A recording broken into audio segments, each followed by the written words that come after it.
Hey there, Tasha here. We are talking all about tracking macros today. And I think this is going to help a lot of people out there because it's not something most people naturally tend to do in their daily lives. And a lot of people feel like they really need to do this in order to effectively do keto, which isn't necessarily true. And I'll get into that later on. But tracking macros can be a bit confusing at first. And that's because it's a whole new habit you're trying to tackle on top of changing your eating habits. So instead of just focusing on one thing at a time, it can feel really frustrating and overwhelming. So I'm going to talk about tracking macros today, including how to get started with tracking, the best app for tracking macros, and even what you can do instead of tracking macros if it's just not your thing. Now, if you're wondering, what the heck are you talking about, Tasha? What are macros even? Then I want you to hop back over to last week's episode to give that a listen. I also have several resources over at Ketogasm.com that will set you straight on macros. And naturally, I have a couple chapters in my book, Keto, A Woman's Guide and Cookbook, dedicated exclusively to understanding macros, including how to set them up for different scenarios beyond just a standard keto diet if you're doing more advanced strategies. But in a nutshell, macros are macronutrients. They provide the calories in your diet. They're the source of energy from your food. And macros are the carbs, fat, and protein from your food. Okay? From all of the ingredients that you eat, macros are the carbs, fat, and protein. And ultimately, macros are important for keto because the macronutrient composition of your diet influences your metabolism and whether or not you're in ketosis. And for keto, we just really need to make sure that carbs are low enough to induce ketosis, right? So carbs are one of the macronutrients. And carb restriction is key here. And if all you are concerned about is being in a state of nutritional ketosis or not, then you really only have to worry about that one macronutrient, carbs, right? But the other macros are important too. And depending on your personal context, your activity, the reason you're doing keto, your goals, and what you want to do with your weight and body composition in the long run, that's going to help determine the other macros, protein and fat, okay? Now, again, we talked about this for quite some time last week. So if you want more of that context about what macros are and how they influence your body, I would really recommend jumping back to next week's episode. But today I'm talking about how to actually track those macros, the carbs, the fat, and the protein, okay? Who should track macros? I don't actually recommend that everyone tracks their macros 24/7, 365 days a year.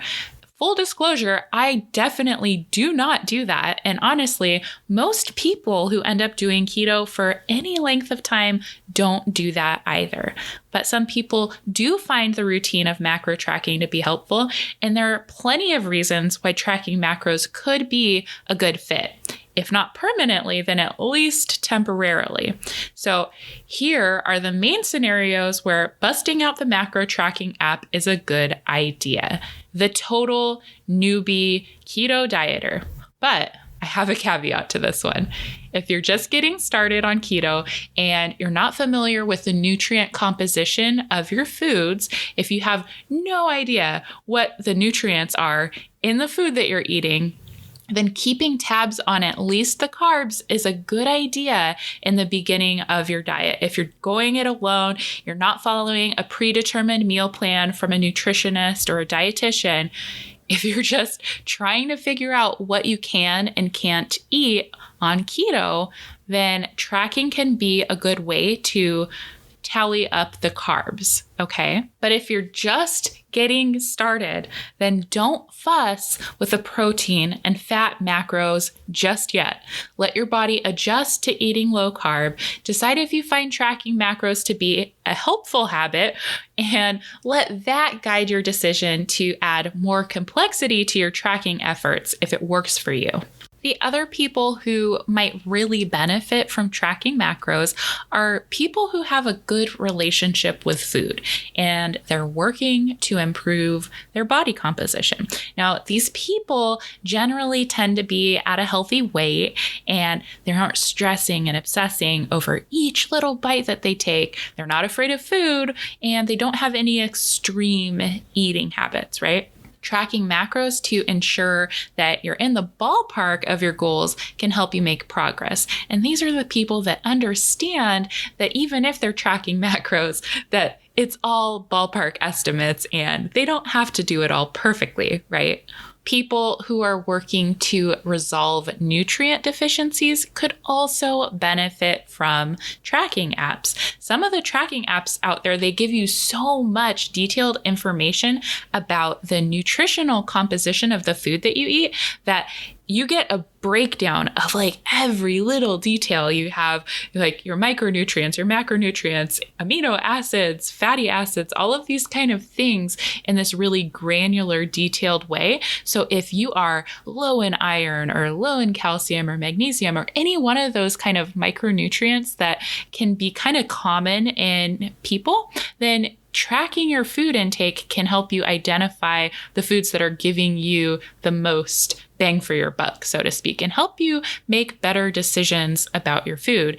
Not just the macro side of things, but the micronutrient side, the vitamins and minerals, okay? Now, those are the people that I think could benefit from tracking. I know there's a lot of people out there that are really data-minded and analytical, and they might get a kick out of tracking too, just for the sake of statistics and metrics and data.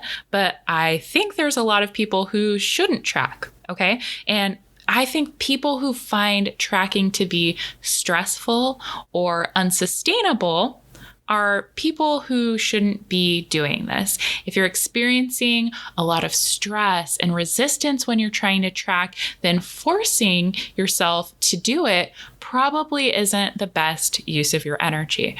Remember, perceived stress is not going to help you reach your goals. It's going to sabotage you. And if tracking macros is one of the things that's causing you to stress, then maybe you should ditch it.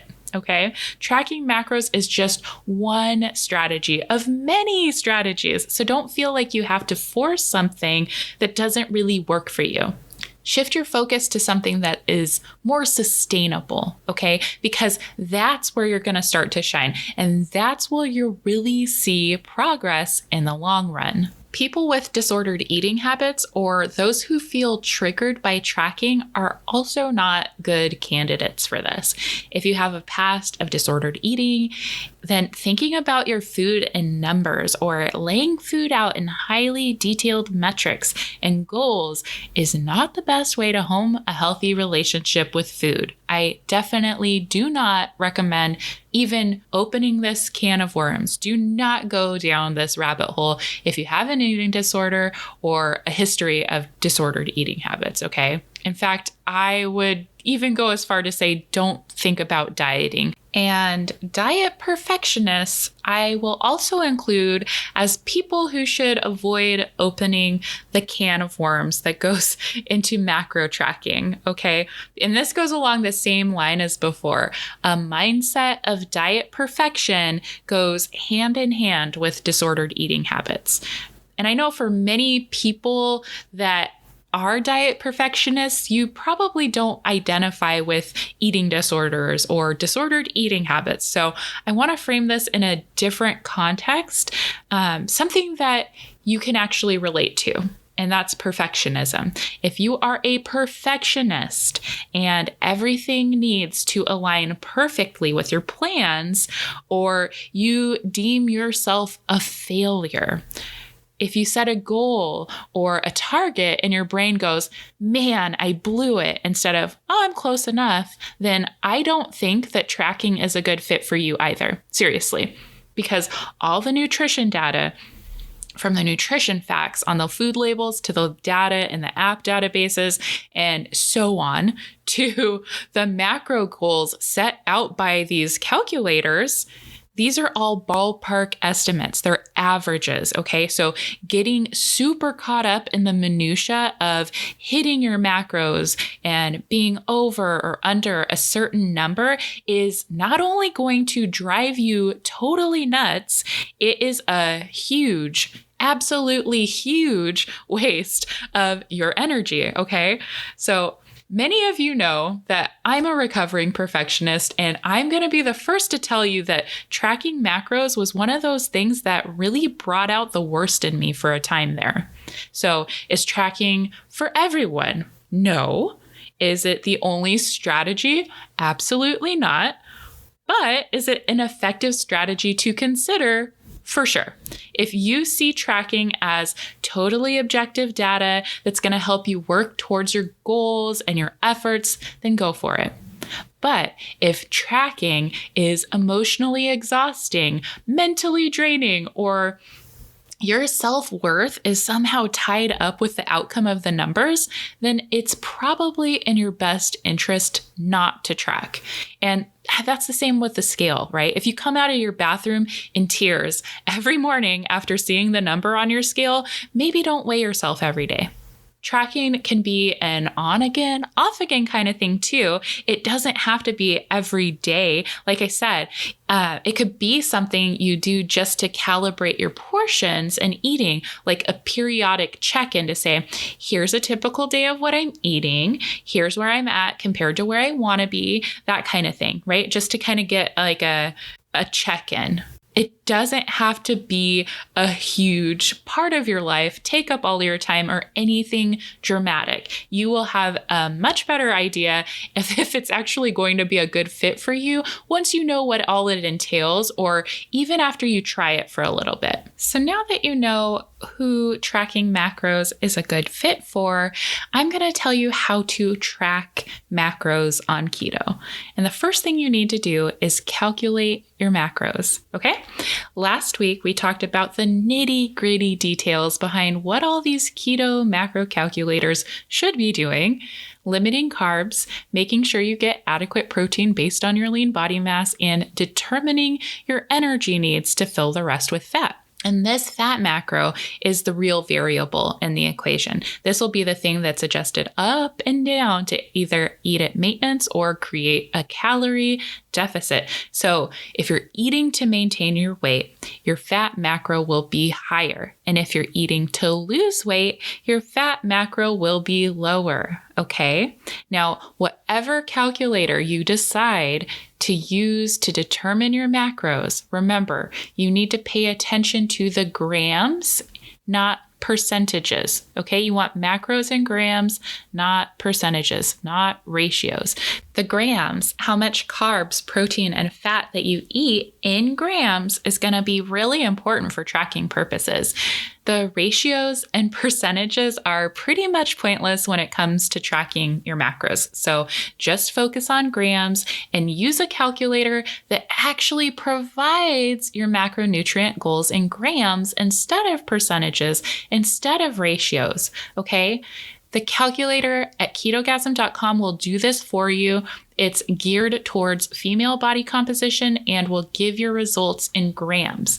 But if you decide to use something else, just make sure that you hone in on the grams and don't worry about percentages. Don't worry about the ratios. They don't really matter, okay? Now that you have the results from the macro calculator, here's what you do with them. You use them as goals to guide your eating, okay? So the carb, fat, and protein goals in grams can be used to make decisions about your food when you're looking at a label or deciding what to cook. Okay. And in the context of keto, these macros aren't necessarily fixed targets that you need to lock in on and hit necessarily. Okay.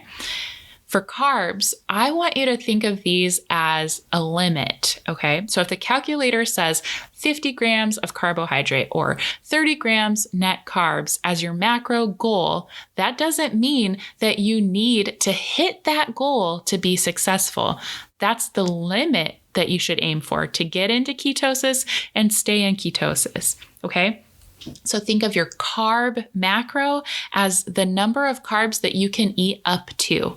You could be at or below 50 grams, at or below 30 grams net. Okay. So if you're trying to stay at or below 30 grams of net carbs per day, but you only eat 15 grams of net carbs, you're still totally within your goal, right?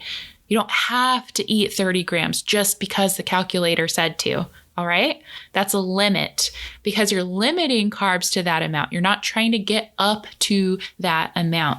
And even then, there's going to be wiggle room with how many carbs you can eat and stay in ketosis. We're dealing in general averages here. Okay. That's the idea behind the carb macro for a standard keto diet. Basically stay at or below that number. And for protein, that one is actually more of a goal. Eating adequate protein ensures that you're preserving your lean body mass. So if you have a protein goal, you should try to target that. Okay. Think of that as a goal to reach. You don't have to laser focus in on that exact amount of protein in grams, whatever that number that the calculator said day after day. Honestly, you just want to be in the general vicinity of your protein goal. And in terms of going over or going under, you actually would be better off being consistently over your protein goal than consistently under.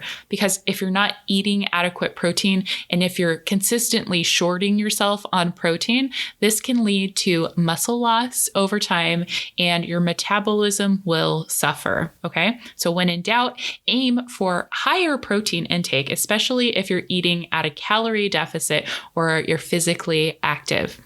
Now for fat, this is the variable. In the whole big picture, the fat is what can shift the most. So your carbs are going to be low. Your protein is going to be pretty much fixed based on your lean body mass, and the fat goes up or down. Okay. Some people in the keto space refer to fat as a lever that you move up or down, adjusting for your goals. And that can be kind of helpful to think of visually, but basically, this is just the main source of your calories, okay? So if you eat lower fat, then you have a higher calorie deficit. And if you eat higher fat, you have a lower calorie deficit. And a lot of people think when they're counting their macros that they have to hit their fat macro, that they have to hit all of these macros perfectly, right? So they'll start pouring heavy cream on stuff, melting butter into their coffee, eating fat bombs just to bump their fat content up in their diet without really affecting their carbs or their protein. But you do not have to do this, okay? You don't have to hit your fat goal. Really think of fat as a limit, okay? And you're just adding more energy for your body to burn through before it gets to use your body fat for fuel, okay? So fat can come from your plate or it can come from your body. And the number of fat grams that the macro calculator is telling you how much fat to eat, it's just based on whatever you plugged into it, okay? Whatever calorie deficit that you said, oh, maybe a 10% deficit or a 15% deficit or whatever. So if you don't eat all that fat, you're just increasing your calorie deficit. And that's all that's really happening. Okay. So you don't actually have like a special fat content that you need to reach in your diet, especially if body composition improvements align with your goals. Okay. If your goal is fat loss, then you do not need to eat all of the fat. Okay. You're just increasing your calorie deficit if you don't eat all of the fat. All right. Think of it as the limit. The fat macro is a limit as well, especially if weight loss is your goal. It's similar to the carbs. So carbs and fat are more like limits where you can eat at or below those macros, whereas protein is the goal. You want to make sure you're eating adequate protein every day. Okay. Now, once you have all of these macros figured out and you're eating foods and letting it guide your choices, Now you just have to tally up your carbs, protein, and fat from the food that you're actually eating, okay? And you can do this manually in a journal. You can make an Excel spreadsheet, or you can use an app. Whatever is going to be the easiest for you to do, whatever makes it feel less like work and resistance, then that's going to be the thing that you're most likely to stick with. So find what works for you, find what feels the best if you want this to be a long-term, sustainable habit that you're building. You'll get all this information about macros from the food labels and nutrition databases. That's one of the reasons that tracking macros in grams versus percentages is a lot more helpful, okay?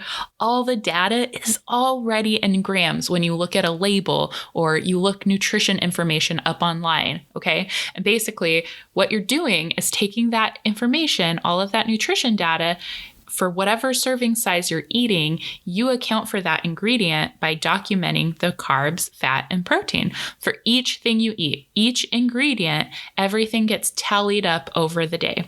So if you're just doing carbs, just be mindful of carbs. That's not too hard to track in a physical paper journal, like by writing everything down. But when you start to track all 3 of the macros, that's a lot of math to do. So something like Excel or an app can do the math for you and keep tabs on all of the different macronutrient content in the food that you eat, okay? Now, apps are by far the most popular way to do this because they source information from all the nutrient databases, and honestly, it's just a matter of looking it up, selecting your serving size, and logging it into the app as part of your diet journal. And there's barcode scanners. So if you're eating packaged foods, it can be a quick, convenient way to log that food into your journal with all the nutrition data built into it, okay? Including your macros. It just takes a picture of the barcode and it pulls all the nutrition data from the manufacturer or from the user generated entries in the database. And it's really easy to do. Then as you go through the day, you just log what you're eating. And by the end of the day, you have a total tally of the nutrition information for everything that you've eaten. As long as you actually took the time to log what you ate, then you'll have a good comprehensive picture of what you ate throughout the day. So your macros from the food that you ate will all be added up, and then you can compare that to your goals. Or you eat something, look at the nutrition information once it's logged and say, I have this much room left for carbs, protein, and fat. So you can kind of guide your decisions throughout the day if you kind of like to wing it, if you're not a planner, okay? This is kind of one of those things that works more for people who like to wing it throughout the day versus planning ahead and proactively building their meals and meal prepping and stuff like that, okay? So when you're looking at your macros as they're adding up throughout the day and you're making decisions about your food and saying, I have this much room left for carbs, protein, and fat, it's a lot like counting calories in that you have a budget to spend, right? But instead of coming out of one big wallet, it's coming out of 3 separate wallets with different amounts. And technically, you are counting calories as well when you're tracking your macros in grams, because macros are where your calories come from, right? Carbs have 4 calories per gram, protein has 4 calories per gram, and fat has 9 calories per gram. So when you add all the grams of carbs, protein, and fat from your diet, you're also tallying your overall calorie intake. And you don't have to separately count calories while you're counting macros. They're intrinsically tied together, right? And if you use an app, all that math is going to be done for you already. So what's the best app for tracking macros? There's a lot of nutrition apps that help you track your macros out there on the market today, and not all of them are created equal, but most of them tend to do the same thing. Okay, so I have 2 nutrition apps that I personally really like, but the one that you choose is really going to depend on what you want to get out of the app. Okay, what is your goal for using the app? Is it just to track macros, or do you want a more in-depth, nutrition analysis. Do you want something that's really easy to use, or do you want something that's going to let you spend some more time in it to geek out on all of the information? Okay. So for super detailed nutrition information, you really can't beat Chronometer. Now, Chronometer details pretty much everything you can think of. Macros, fiber, it counts net carbs if you want it to. It details all the vitamins and minerals, and even the breakdown of the macronutrient components themselves, like amino acids. So for people who want that kind of information, that level of detail, you really can't beat Chronometer. You can build out recipes in Chronometer and get the nutrition data for the whole recipe or based on individual serving sizes. You can save the recipe and use it for later, or just different food combinations that you use on a regular basis. So you don't have to individually select ingredients every time you log what you're eating. Now, you can do whole recipes and reuse them for later. That's actually what I do when I develop recipes for Ketogasm. I like Chronometer because it is probably the most accurate and in-depth information out there as a database that's easily available for people. And for the people who want that and they're tracking their macros and other nutrients in their diet, I want to provide that for people. So personally, I use Chronometer when I calculate all the recipe information for Ketogasm. So if you want my personal recommendation for the nitty-gritty details, Chronometer is where it's at. You can also log your supplements and any kind of like vitamins or anything like that you're taking, and it gets logged alongside your food. So you can get a comprehensive big picture view of what your nutrient intake looks like for your diet overall.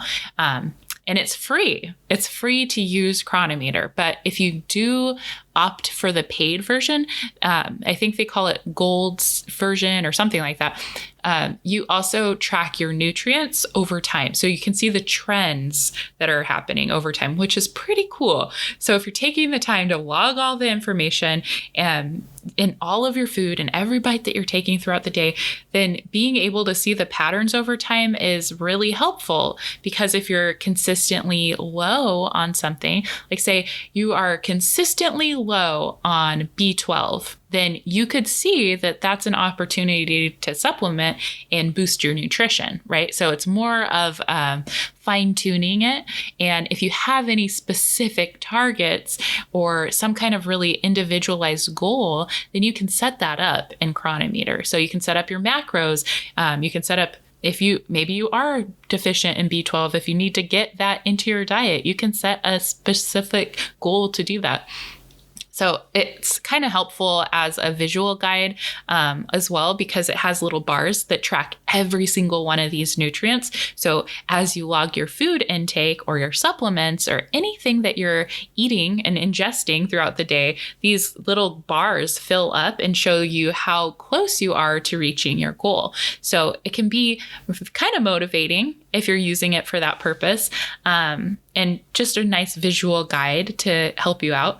But the problem with Chronometer, I love Chronometer and I use it for a lot of things, but there's so much data that it can be really super duper overwhelming for people, especially if people are only interested in counting carbs, or they only want to know their carbs, protein, and fat macros, right? I didn't really realize how overwhelming and daunting it is to look at that information until I tried to show my mom how to use Chronometer. This is like, I don't know, a month ago or something. It was pretty recently. And my mom has zero interest in nutrition. She doesn't like the science. She doesn't like the details. She just wants she wants it to be healthy and easy, and it doesn't need to be complicated. And I get it. I totally get it. So when I was showing her Chronometer, she totally glossed over and immediately lost interest. Okay. So I started showing her all these features that I thought were so cool, and she didn't think they were cool. Okay. Nutritionists think these are cool, but if if you don't geek out on nutrition, you might want to consider using something else because it can be overwhelming. The amount of detail and information that you get when you log into Cronometer, it's kind of like drinking water from a fire hose, okay? If you don't know what you're looking at, especially, then you might want to opt for something that's a little more user-friendly. Now, the most user-friendly tracking app that I've found is called Nutritionix, and it's nutrition with an IX, Nutritionix. And it doesn't do the level of detail for tracking that Cronometer does. So if you want that detail, like I said, Cronometer is where it's at.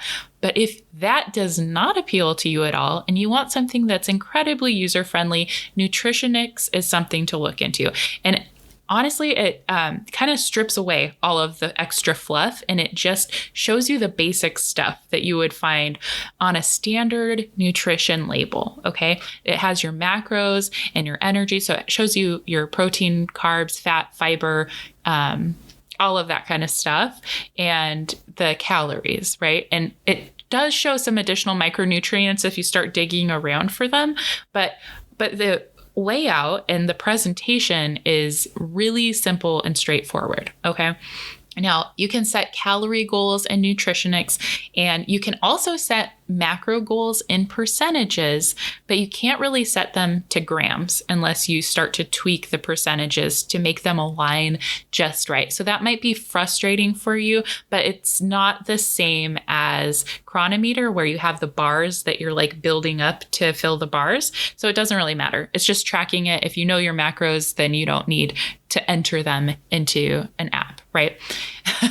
And there's not really a whole lot of customization in terms of the goal setting and everything, but it still tracks and tells you all the things that you need to know. And you can enter custom foods and build recipes out as well. And it's free. It's free just like Cronometer is. So it's easy to use and it's free. So you can't beat that, right?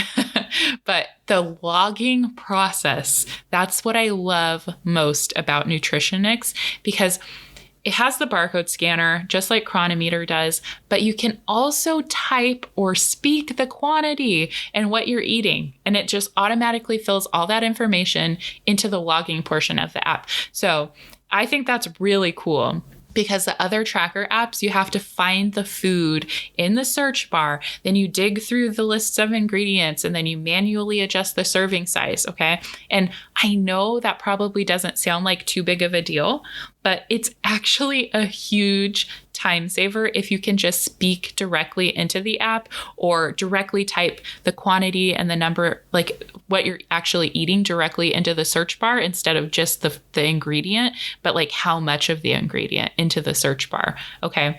It's just a little bit less steps to go through, and even shaving off just a few seconds off of the process can be a huge difference. Okay. That could be the difference between choosing to track your macros or choosing not to track your macros, because I know a lot of people that say, I can't do that. That's too time consuming. Even if it's not like stressful, it just seems like it's taking up a lot of their time. So having something that has the time-saving features is really, really good in my perspective, as far as being a user-friendly tool to use. Now, they have a couple more time-saving features. So it's that freeform the freeform feature that lets you speak or type directly into the search bar. So whatever you want to enter, and then it just does it like magic. It automatically logs your food based off of whatever you type in. And it has the smart search feature, which takes your history, all the common foods, restaurants, and grocery items, and shows you results as you type into the search bar also. And then it has predictive features based on your history and the time of day. So it's actually like recommending different things, and it's kind of smart and it learns with you as you go. So it's definitely awesome. And they claim that you track what you eat in 60 seconds per day using our app. And honestly, I do think it feels quite a bit quicker than other apps. I always have used Cronometer, or I've tried MyFitnessPal. I've tried a lot of different apps, and I don't tend to love apps. But when I saw how easy and quick this was, and I'm not sponsoring this, you guys, like they're not sponsoring this. Like this isn't a commercial for them. I had to use this for a project recently, and it was amazing. And I was like, I'm going to talk about this. So if you don't track your macros because it felt too time consuming, then Nutritionix might be a decent option to check out. Okay. Now, do you have to track macros on keto? Nope, you don't. And next week, I'm going to dive into the different strategies for doing keto without tracking. But until then, I have a few pointers for you. Number one is to just focus on eating foods that are naturally low in carbs. Back in the portion control episode, I showed you how to build simple keto meals using your hands as guides. And if you focus on eating protein and starchy veggies, then you don't really need to worry about macro counting because it's naturally keto, okay? A palm-sized portion of protein, 2 cupped handfuls of veggies like leafy greens, and a thumb or 2 of fat, okay? It's keto, it's easy, no tracking apps required. The second pointer is mindful eating or intuitive eating. And if you know you feel better eating foods that are lower in carbs and you build meals accordingly, just listen to your hunger cues, eat when you're hungry, and stop when you're full, then getting into those super granular details doesn't really add a lot of value, okay? If you're nourishing and fueling your body in a way that feels good without the stress, without the obsession, that's leaps and bounds better than running around like a chicken with its head cut off, worried that you went over your carbs or you didn't hit your macros, okay? Keto is wonderful, but so is flexibility. Remember, macros are just ballpark estimates anyway. And my final pointer is to meal plan, because meal planning is a great way to proactively work out meals that align with your goals. If you're running around at mealtime, getting super stressed about what you're going to eat, or you're worried that the macros won't magically align when you haphazardly throw things together, then you really should consider meal planning. You're going to save time, energy, you'll save money. It's amazing, okay? Honestly, it's a game changer for people who don't love tracking too, because you can meal plan in a way that sets you up for success to meet your macros. I was so excited when I had this revelation, you guys. Even if you're really focused on specific macros, you can essentially reverse engineer your macros to align with your meals, okay? Or your meals to align with your macros, right? It goes both ways. So that's what the Master Your Macros meal plan on my site is all about. You just plug your macros in and all the recipes adjust to fit your macros. And it's pretty cool. The people who have used it have been super surprised. They're like, oh my God, this is genius. And I thought I was a genius when I came up with it. So it's worth mentioning here. But there's options, guys. There's strategies that you can use to make keto work for you without tracking. And like I said before, I am not a tracker myself. I'm more of a meal planning, mindful eater kind of type, okay? And I run a keto website. I literally wrote the book about keto for women. I have this keto podcast, and I've been doing keto for years myself. So no, you don't have to track macros on keto, but you can if you want to.